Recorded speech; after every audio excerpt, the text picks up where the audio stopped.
Ontem, o ex-ministro da Justiça, Sérgio Moro, deu uma entrevista ao Fantástico. E aqui eu separei 3 pontos para a gente debater.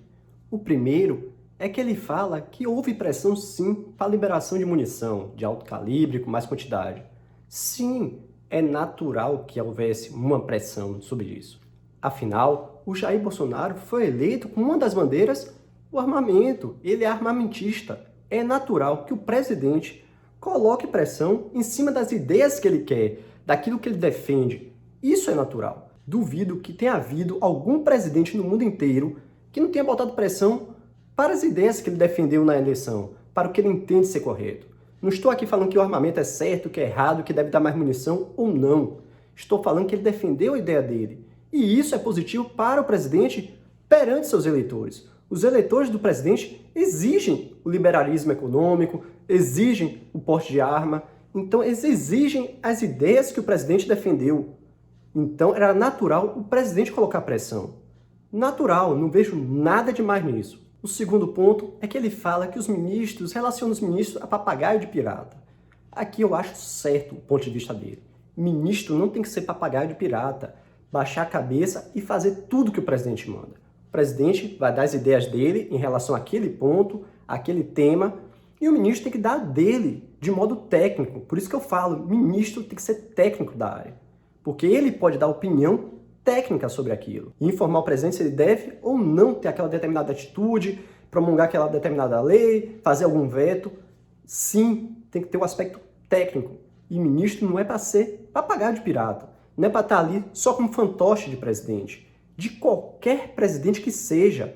Não é para fazer isso. Ele está ali para representar o governo naquela área. Ele tem que dar uma opinião técnica, ele tem que defender também o que ele pensa. Assim como qualquer empregado de empresa. Na sua empresa, quem manda, tudo bem, é o dono da empresa, concordo. Mas você se omitir de algum fato relacionado à sua área, você vai ser penalizado.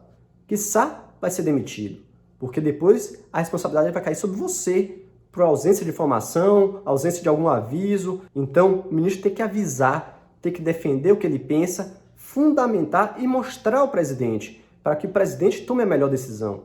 E sim, no final, quem toma a decisão é o presidente. Mas o ministro tem que ter a obrigação de avisar e alertar sobre eventuais equívocos, eventuais riscos, eventuais erros. Não pode ser papagaio de pirata. E por último, um último aspecto é quando perguntaram se houve interferência ou não, ele fala que o vídeo fala por si. E sim, como eu falei no vídeo de sábado, as pessoas vão interpretar o vídeo de determinadas maneiras. Tudo na vida cabe diversas interpretações. Eu falei, quem é bolsonarista vai continuar falando que o Bolsonaro não fez nada, que vai continuar defendendo o Bolsonaro. Ainda mais falando que ele está a favor da população, que ele está cumprindo com tudo que ele prometeu.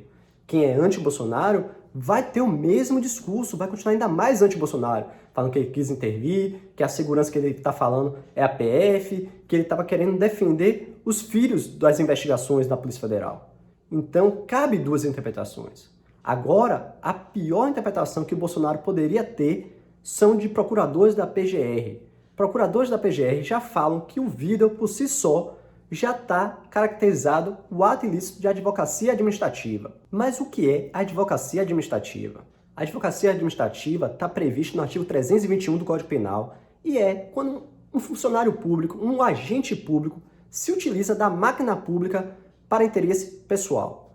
E aí já há procuradores falando que realmente está caracterizada a interferência do Bolsonaro na PF para favorecer a si e a seus filhos. E aqui é o grande problema, porque realmente, vocês acham que há indícios de pelo menos esse ilícito penal, o Procurador-Geral da República, o Augusto Aras, tem que oferecer a denúncia. A denúncia não quer falar que ele ache que o presidente é culpado ou que ele ache que o Moro fez uma delação inverídica, uma denúncia caluniosa. Não. Denúncia é feita à justiça quando há um indício de um crime. Não quer dizer que o crime esteja provado, mas há um indício de que houve uma prática ilícita. Então, cabe à autoridade responsável, competente, oferecer a denúncia e aí sim, o judiciário vai analisar se houve ou não houve crime. E nesse caso do presidente, antes do judiciário analisar, tem que ter autorização do Congresso Nacional. Então, como eu venho falando aqui nos meus vídeos, as provas em um processo, em um inquérito, tem que ser analisado de modo global. Você não pode pegar trecho de uma prova para falar que isso há crime ou não há crime. Você tem que analisar todas conjuntamente. Se uma prova te trouxe a um indício de um crime, denuncie lá na justiça. Vai haver o contraditório, a ampla defesa, direitos fundamentais garantidos a qualquer das partes. Aí sim, havendo prova inequívoca de um cometimento de um ilícito, cabe a responsabilização daquela pessoa que praticou esse ilícito. Mas tem que ser prova inequívoca, por causa do princípio constitucional da presunção da inocência e do princípio do processo penal de indúbio pro réu. Na dúvida, absolve-se o réu. E no dia que o Brasil atinge a marca de 22 mil mortes pelo coronavírus, o Trump resolve fechar suas fronteiras para pessoas vindas do Brasil. Não são brasileiros. Perceba, se o brasileiro estiver fora do país ou morando há muito tempo fora, ele pode ter acesso por causa de onde ele está. Mas para aquela pessoa que está no Brasil ter acesso aos Estados Unidos, por enquanto está bloqueado, salvo raríssimas exceções. E sim, isso demonstra que agora, como somos o segundo maior país com casos no mundo, só perdendo justamente para os Estados Unidos, eles tiveram que fazer um bloqueio. Eles estão preocupados com o deles, em detrimento do nosso. Mas o Trump deixou claro que o país, o Brasil, é um parceiro importantíssimo aos Estados Unidos. Essa parceria a gente não pode perder, seja você de direita, de esquerda, do que quer que seja. Você ter uma parceria com os Estados Unidos, com a China, é fundamental para a sua economia. Você não funciona só com sua economia interna, você tem que pensar no externo, nos seus parceiros internacionais, até porque nenhum país é autossuficiente em todos os aspectos. Você vai ter que importar. E você ter boas relações com países como os Estados Unidos, como a China, é fundamental. Por isso que eu falo, a parte do vídeo da China foi censurada, em que pese você conseguir entender o que foi dito, é preocupante, porque não podemos perder essa parceria com a China, porque é nosso maior parceiro internacional, como também não podemos perder a parceria com os Estados Unidos. Mas esse fechamento de fronteira liga nosso sinal de alerta, demonstra como os países estão vendo o Brasil no combate ao coronavírus. E sim, você fechar uma fronteira demonstra que essa visão é negativa.